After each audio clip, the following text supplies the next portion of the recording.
జగిత్యాల జిల్లా మెట్పల్లిలో భారీ అగ్ని ప్రమాదం చోటు చేసుకుంది. మార్కెట్ యార్డు సమీపంలోని ఆటో స్పేర్ పార్ట్స్ దుకాణంలో ప్రమాదవశాత్తు ఆటో స్టోర్లో మంటలు అంటుకోవడంతో అక్కడ నిల్వ ఉంచిన ఆయిల్, టైర్లు, ప్లాస్టిక్ వస్తువుల కారణంగా మంటలు క్షణాల్లోనే భారీగా వ్యాపించాయి. మంటల తీవ్రతకు ఆటో స్టోర్ పూర్తిగా దగ్ధమవడంతో పాటు పక్కనే ఉన్న మరో 2 దుకాణాలకు కూడా మంటలు వ్యాపించాయి. దీంతో ఆ ప్రాంతమంతా దట్టమైన పొగలు కమ్ముకున్నాయి.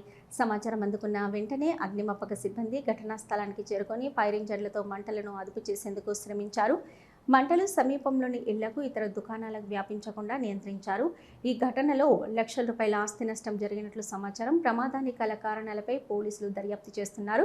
షాప్ పక్కనే ఉన్న చెట్లను గుర్తు తెలియని వ్యక్తులు నిప్పంటించడంతో మంటలు చెలరేగి షాప్లోకి వచ్చాయని, షాప్లో ఉన్న వస్తువులు మొత్తం కాలి బూడిదైనట్లు ఇబ్రహీంపట్నం మండలం వేముల కూర్తికి చెందిన షాప్ నిర్వాహకుడు రవిగౌడ్ తెలిపారు.